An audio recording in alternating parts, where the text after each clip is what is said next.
my name is Elliot Moscowitz. I'm the founder and CEO of Prairie Street. Welcome to A Walk Down Prairie Street, our podcast. Today we have a special guest, Sruly Meyer.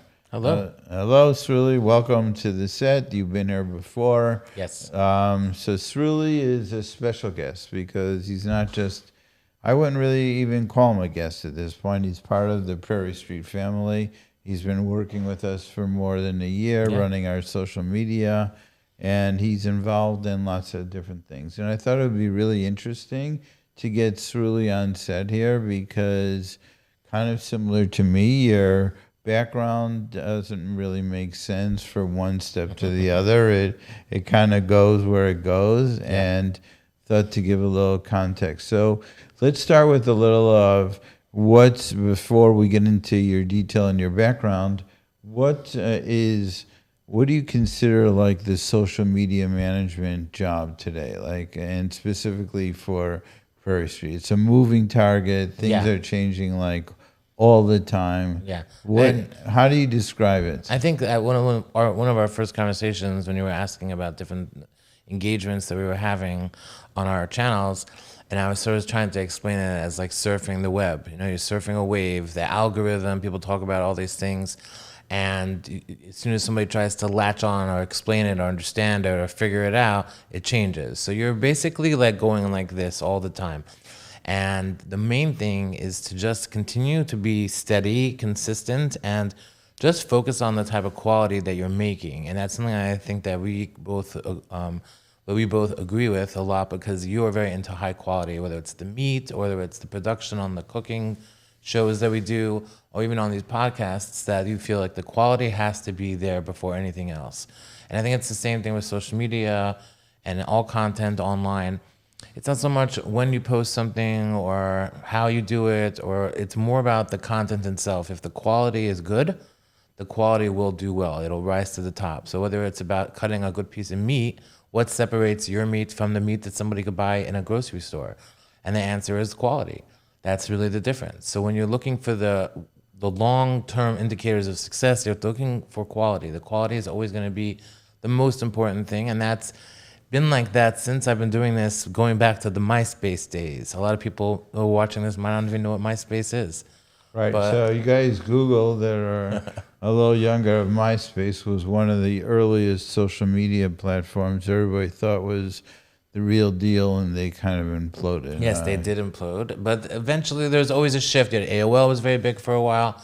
Correct. But the more that people focus too much sometimes on growth or expansion, or what else could we do? What else could we get into? What more can I grab of the industry? The less they're focused on the quality. And I feel like you see that with the quality of the social media platforms. As they deviate from their original intent and success, they lose their quality. And I think, again, that really goes across all platforms and different types of businesses. The quality has to be there. I could go back in New York. I lived in New York for about 15 years, and I was there when Pomegranate first opened up. And Pomegranate is, of course, the grandfather of all fancy Jewish kosher supermarkets, unless you include 7 Mile Market from Baltimore, which really predated it. But the difference was that 7 Mile Market in Baltimore, which was one of the largest supermarkets in the United States at the time, probably in the 80s and the 90s, it was a huge store, a huge selection, but it wasn't nice. It wasn't fancy, let's say. When Pomegranate opened, they put so much attention to detail and quality, and it was very surprising to a lot of people in New York, because we were used to the mom and pop grocery stores that people just went in, they grabbed a few things, they came out. But the experience was never great. And, you know, if you shop in New York, or if you've lived in New York, you know that sometimes the experience is not great or friendly in general. And they put in this care. I remember one of the managers that I was friends with at Pomegranate, I told him, you know, Pringles just came out with a new flavor. And he's like, really? Tell me what, when, where? And he called me the next day and says, okay, I got a whole case of it coming in tomorrow. I'm like, I was just telling you about Pringles. But that attention to detail, the quality, stood out. And now we see, 20 years later, I guess, you see how the fancy kosher supermarket industry has taken off, because people appreciate quality. And that's the same thing with the meat or videos that you make or anything like that. Right, and I think that is something that we've gone for right from the beginning, which is probably unusual compared to other social media, that starts at a low key way and then sees. And we went right for the top right from the beginning. And it's something that we're refining and learning and organizing all the time. And I think that's a temptation of people that are in original content. They're looking for the hot trends, and that's what you're talking about, this cyclicality that happens. But by the time they get involved with the hot trend, then that trend has disappeared. So we pretty much, for good or bad, ignored what the hot trends are and have focused on what would be something that would be consistent and high quality that people would want to watch. And it's kind of like investing in the S&Ps every month. You're going to catch some highs, you're going to catch some lows, but over the period of time, you have high quality. So we've expanded into shorts. We're doing long form that's very sophisticated. We're going outside and inside, and we're expanding even in products that we aren't even selling to just be the total education channel. Even though we're kosher, we're kind of de-emphasizing that, and we're using many chefs that aren't even Jewish to just show you what first class content and cooking would look like. But let's go back to your biography a little, because I think that it's not a typical path that people could say, okay, they went to this level and they got higher in there and they got higher in there. So you kind of bounced around a few different areas until you found a good chant, in effect, that mixed the best of all those things. And brought I think that with me, that it's always creativity based with me. I'm a Pisces. I'm born in Adar, Purim time, colorful, very artistic. I've always been artistic. As a kid, I was a doodler, not a listener. That's what they call those kids in school. That kid is a doodler, not a listener. And I doodled a lot, and I was like, maybe I want to be an animator. Maybe I want to make cartoons. When I was older, even I looked into, like, I seriously considered going to Disney in Orlando. When I was working for a shliach in Orlando, I was there, and I was like, hey, everyone in Orlando works for Disney, basically. So I was like, how hard could it be? But then I was like, I don't think that's my thing. But, I eventually morphed into graphic design, and that was really like my first real business that I did, when I got married, and I was, making money and working on building a career. And it did shift very much over time into marketing. So I worked in the graphic design industry in general, and I started out working for Chabad houses when I was a teenager. After I finished yeshiva, I worked for a shliach in Orlando for a few months, and then later in Utah, Salt Lake City, for 3 months, which was very interesting. gorgeous part of the country. Incredible, totally interesting, different part of the country. Very interesting, like, just, it feels so different there. It is. It is very different, but they say join Chabad, see the world, just like the army. And then after that, I ended up in Virginia, in Fairfax, Virginia, Northern Virginia, outside the Beltway over there. And I stayed there. I was there off and on for about close to 5 years, and I did a lot of programming for them, marketing, developing, design for flyers, events. But the marketing part of it became very intertwined with the design parts, where people would come to me for design and then also pick my brain for the marketing.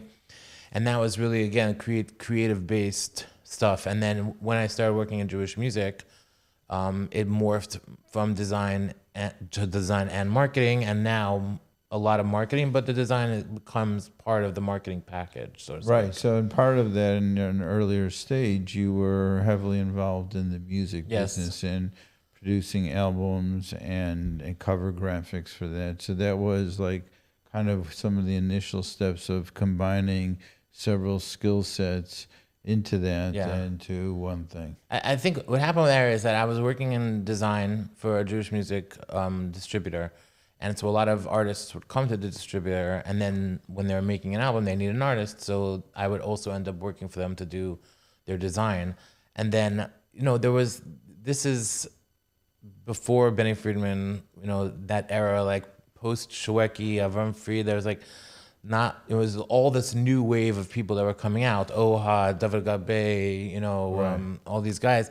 And there was so much music coming out, and really the concept of marketing didn't exist in Jewish music. In fact, I remember discussing this with somebody, regarding Avram Fried and Mordechai Ben David, when they came out with their albums in the 80s, there was no need for marketing because there was 3, 4, 5 guys. Everyone knew who they were. Right. And when Avram Fried came out with the new album, everyone bought it. You didn't need to have a marketing push, Correct.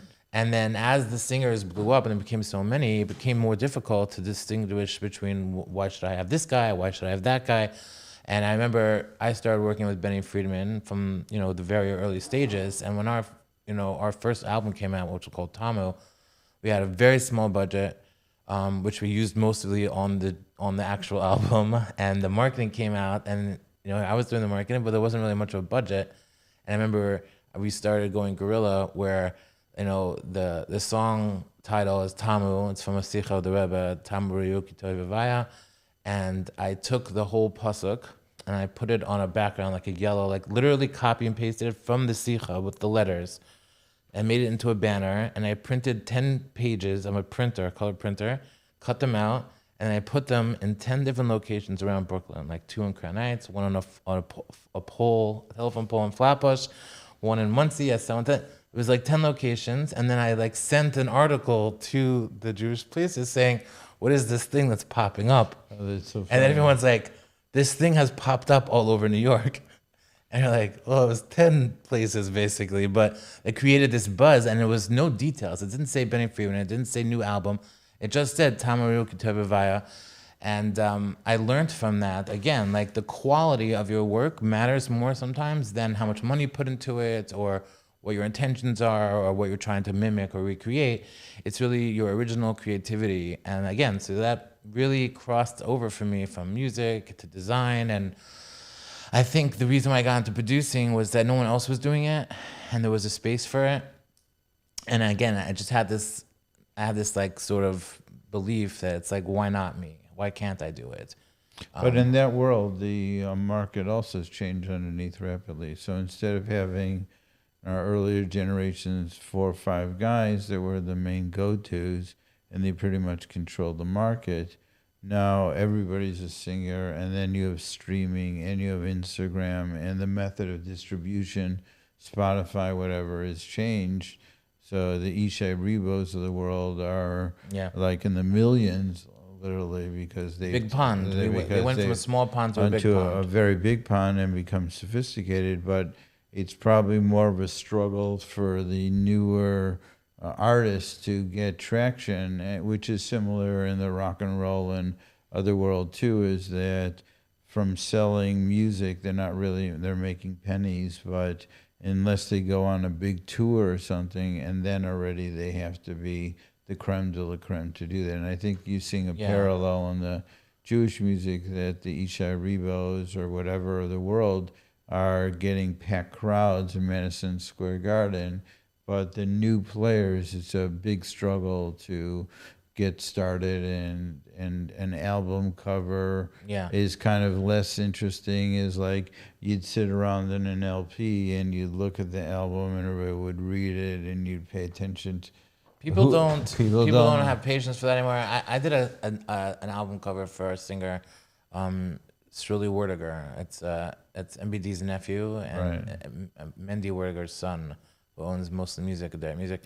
And the name of his album was Bais Nemen Beisral. And when he came to me, I was like, like the same cliche, like there's clouds, there's the Kosher, there's a sunset picture, like how much could we do? Because they also don't want to use pictures of themselves. So it was like, I had to be creative.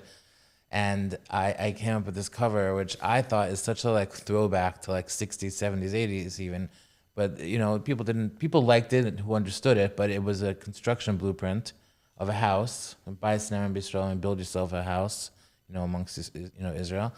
And I put into the construction, I took out all the construction measurements and I added in information from the album, the name of the singers, the composers, the song titles, little things here. So that when you looked at the cover, you saw it was like a blueprint for, a marriage, buy a Snem and Bistro.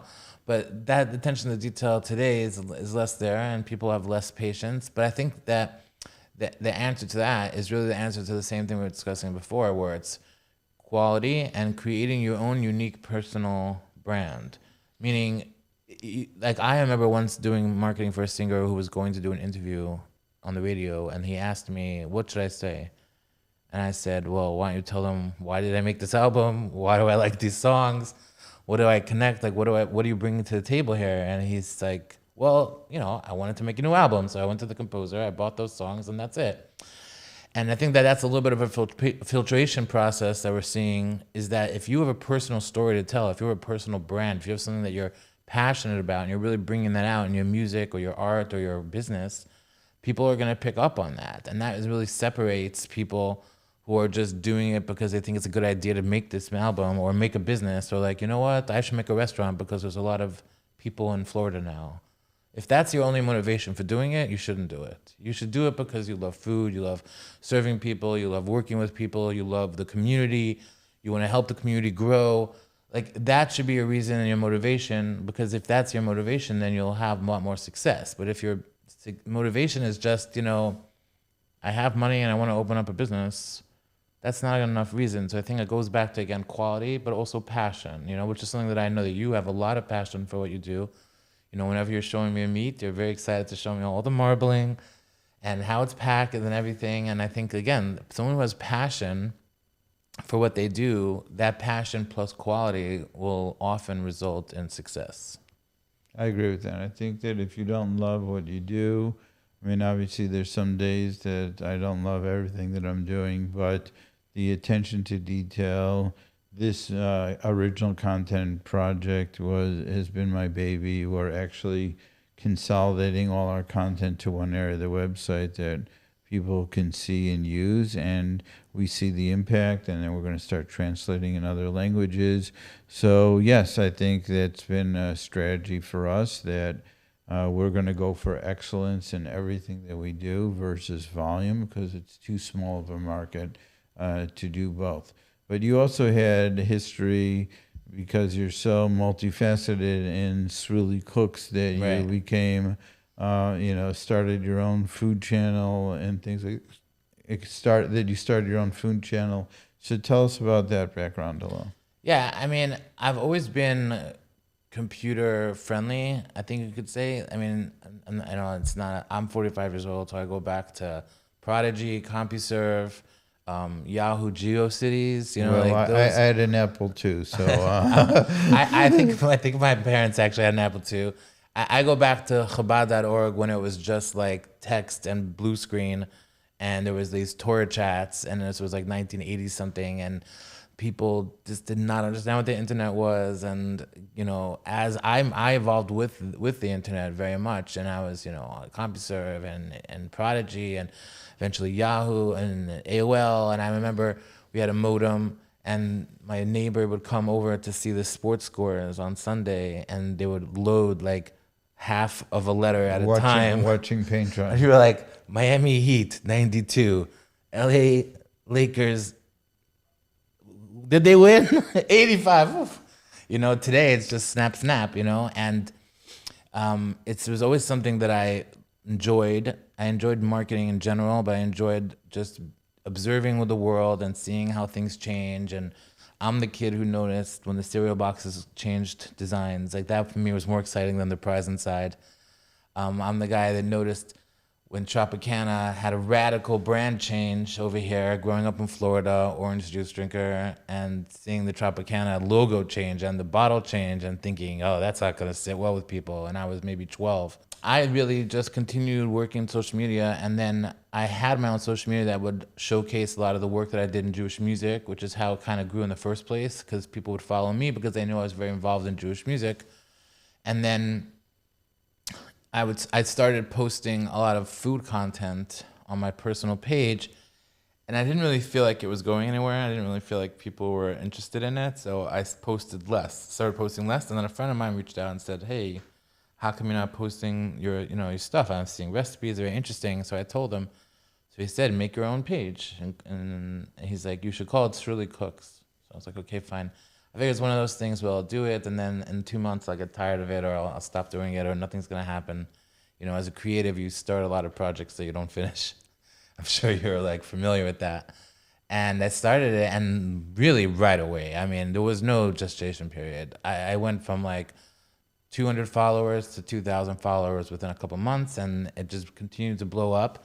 And I think a lot of what connects with people about my page is there, first of all, aren't a lot of male from home cooks. I know there's male influencers that are in the food industry that go to restaurants or review or make lists and do those type of things, but there's not a lot that are not private chefs and not chefs in a restaurant, and they're just dads that are home cooks. So there's not a lot of those to begin with. And I think also a lot of my recipes are very simple and easy to make. And the reason that they're like that is because I grew up in a family where I was the oldest of 10 children, and my mother was constantly making meals.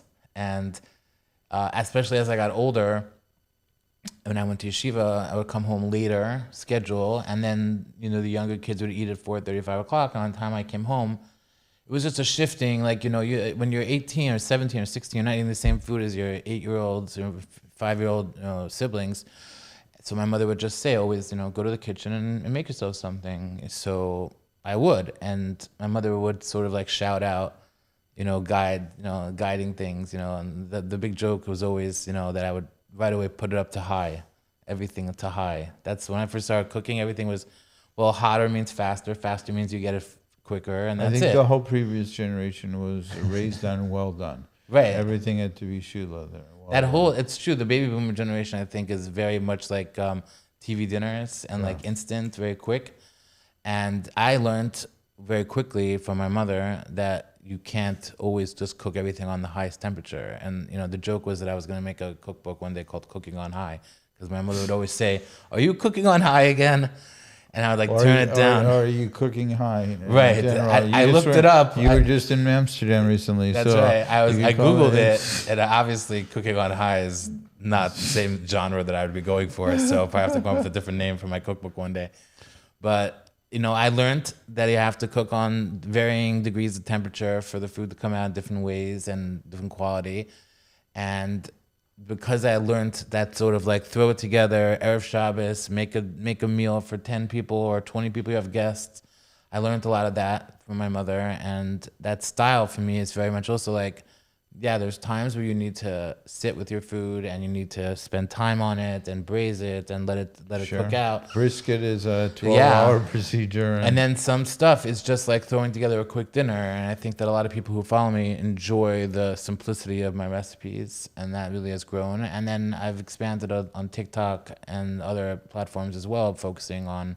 So, very interesting background. It seems like you could write a book about yourself of all the different things, but I love when I also have like a diverse background, but when you take all the pieces of experience you've had and combine them into one thing, it becomes extremely powerful. And that's kind of what we're doing together, right? So at Prairie Street, I have a very serious commitment to content, and we've had a very serious commitment to doing content in a first-class way right from the get-go. And having said that, it doesn't mean that we don't improve and we make our things better each time. But one of the underlying themes that you were talking about before that I think impacts all of social media, and it's not necessarily a positive thing, it's people's attention span. It's the ability to get people to concentrate for things. So on one hand, there's such a great, powerful force of the social media companies competing, and they're reducing things down to 60 and 45 seconds and 30 seconds. And people say, okay, it's, I guess, to date myself, Cliff Notes, when you'd have to read, you know, Shakespeare or something like that. You didn't know what was going on. You read something that kind of translated for you. But over time, when you just see short-term content like that, I think people's brain turns to mush after a while. If you've watched 20 minutes of 30-second content, like how much of that is really you're going to remember and has an impact, and it makes it more difficult for the creators to get their point across. But how about this is an interesting idea. Flip it on its head a little bit. What happens is that when you take a content that could normally be, let's say, 10 minutes or 5 minutes, let's talk about videos specifically. What happens is that when you strip it down to that 1.5 minutes, and we discussed this off the air about our short forms, where we're taking a recipe that is really 10 minutes long at least. I mean, honestly, it takes an hour to make it in real time, in real life. that video that we make is a 10-minute video of it. And then I'm making reels of making challah or French roast, and I'm breaking it down to 1 minute and 30 seconds. And yeah, that's because people's attention spans have shrunk so small. And the way that we edit it, even where there's no breaks between words, it's like, and it's a quick shot. So but how about this? I just had an interesting thought recently. If maybe that is stripping all of the excess, all of the unnecessary, all of the stuff that is maybe not as authentic, and it's stripping it down to the core essence of what you are trying to tell people. And I think that maybe that could be also something that's interesting happening right now in the world, where people are so oversaturated with information and content, and I'm going to do this, and I'm going to give you this, and I'm going to buy you this, and I'm going to sell you this. And we become so numb to it, and we just want you, like, give me your elevator pitch. Like, tell me, what do you do? And give it to me in 1.5 minutes. Don't give me 10 minutes of backstory on why you decided to make a challah. Just show me how you make it. 1, 2, 3. And I think that's interesting because it's a challenge for content creators and brands, but it's also an opportunity to really just pack it down into the most core essence of who are you, what's your brand, what are you trying to sell me, and why should I buy from you or watch your content rather than someone else's. So it's an opportunity for us to really like highlight our core quality things that we're selling. So bringing it back to Prairie Street, I think just a lot of the shorts that we've made, and recently we just made shorts with Naomi Ross and with Rifki Kleiman, and a lot of them are doing really well. And I think it's because it's concise and to the point. And it's true that people's patience is dwindled, but it's also nice to be able to just sort of like spoon feed it straight in. Like, you want a garlic tip? Rifki gave us a beautiful video, garlic tip, 1, 2, 3, 90 seconds. And I think that gives us an opportunity to create higher quality nuggets. So I kind of have a little more diversified approach because I think these things are cyclical. Oh, yeah. In a way that, so when you see TikTok, for example, which has built their whole business on short form videos, expand to 10 minutes. Yeah. It's 2 reasons. One is the content creators, first of all, are not getting paid for short form videos. At the end of the day, no matter how many, there's just not any advertisement money for them. And over time, if you actually study memory and how people retain information and what happens when you sleep or what things are kept in storage or dumped from RAM, it's, how involved that. And I think as a general trend for education, not just our videos, people have dumbed down like very complex issues into 1 or 2 words, whether you use the political buzzwords or whatever. And really, the world is more complex than that. I call those headline readers. Yeah, I wouldn't even call the headline readers. They're Glancers. They're one-word readers, which really doesn't tell a lot of sophistication. I think, like Bill Gates says, when you learn something new, the first 70% is kind of like going completely uphill straight, and you're learning the basics.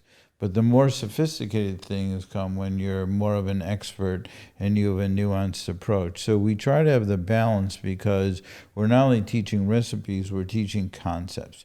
So, I'll mix and match all kinds of methods to suit a situation, whether it be time pressure or weather conditions, or I'll start something on the smoker and I'll move it to sous vide or this and that. So I think there's a market for both. And I think that even expands to reading our cookbook ideas, is that how many people can actually sit and read and concentrate and learn something that isn't just superficial in a 30-second way.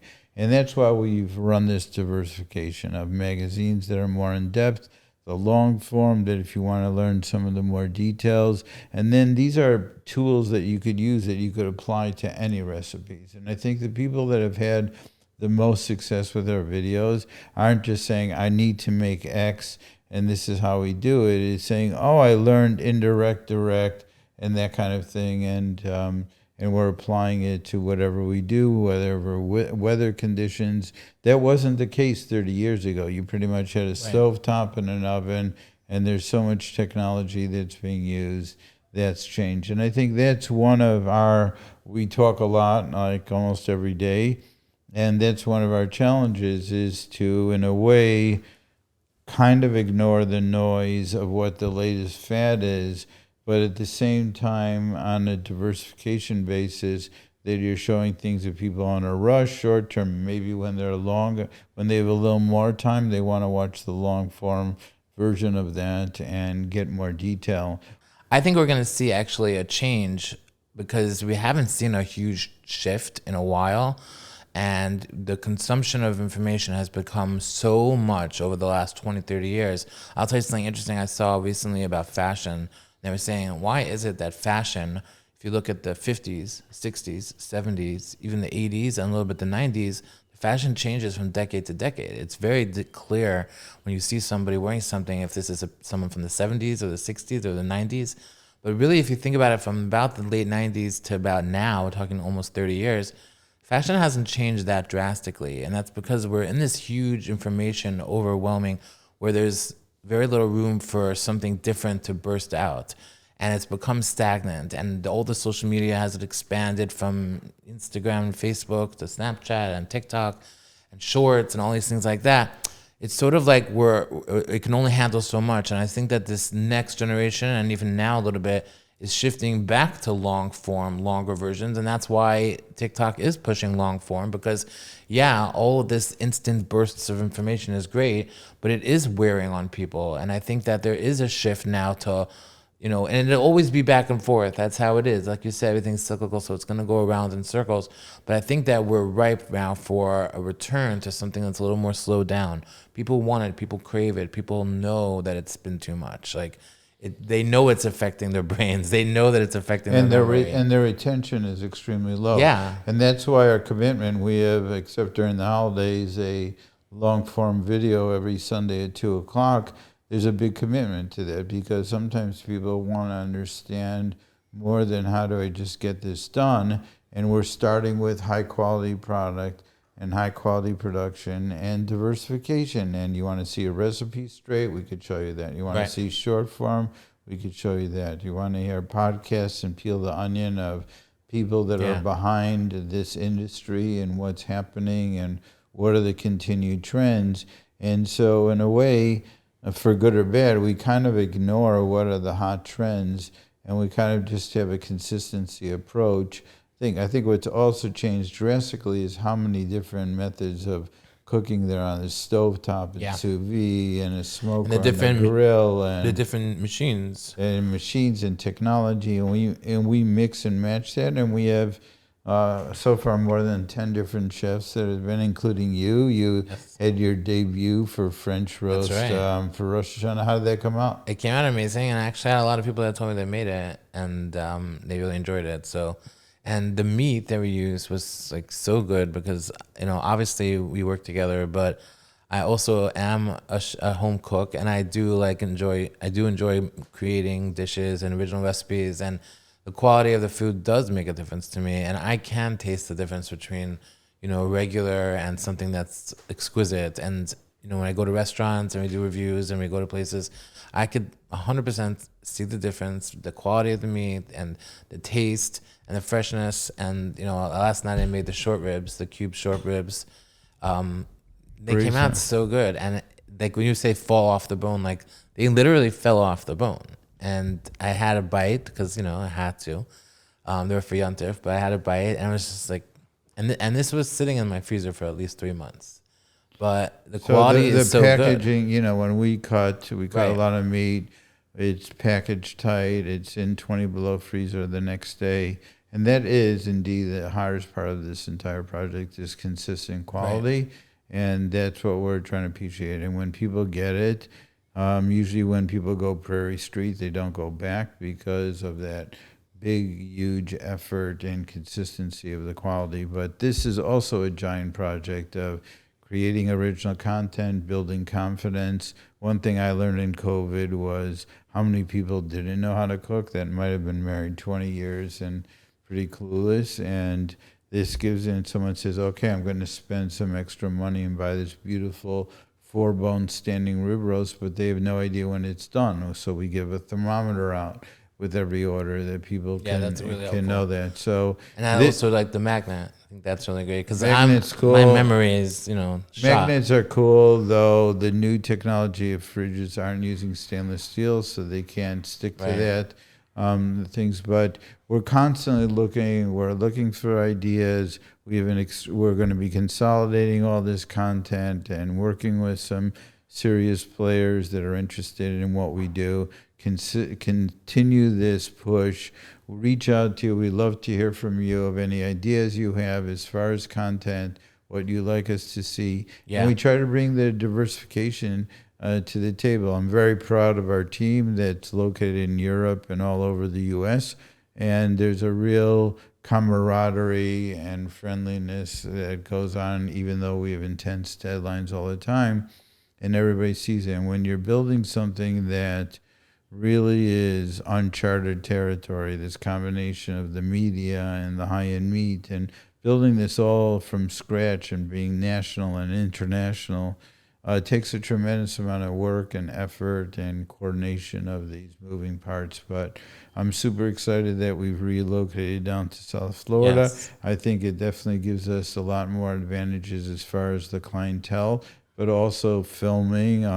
We have a pretty serious setup outside, as you know. Yes. And we're going to continue this. So I'm looking forward to having a successful year with you. Thank you. May your wishes of when you did which everybody should check out. We'll put the link in the description below of Sruly's French roast video. And I think we're going to have to collaborate a little more and get him on camera. Definitely. We got some real positive reviews from that. Thank you.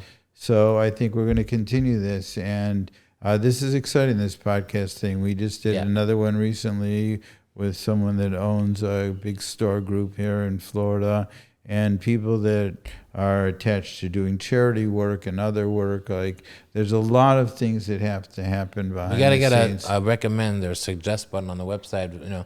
Suggest a recipe you'd like to see. Suggest a guest. Suggest a guest for a podcast, or checking out our magazines. But once we consolidate all that content in one place, it's going to be much easier. Yeah, we're working on a new landing page. It's going to be really nice. It's going to be amazing. PrairieStreet.co. Our YouTube is YouTube.com/PrairieStreetCo.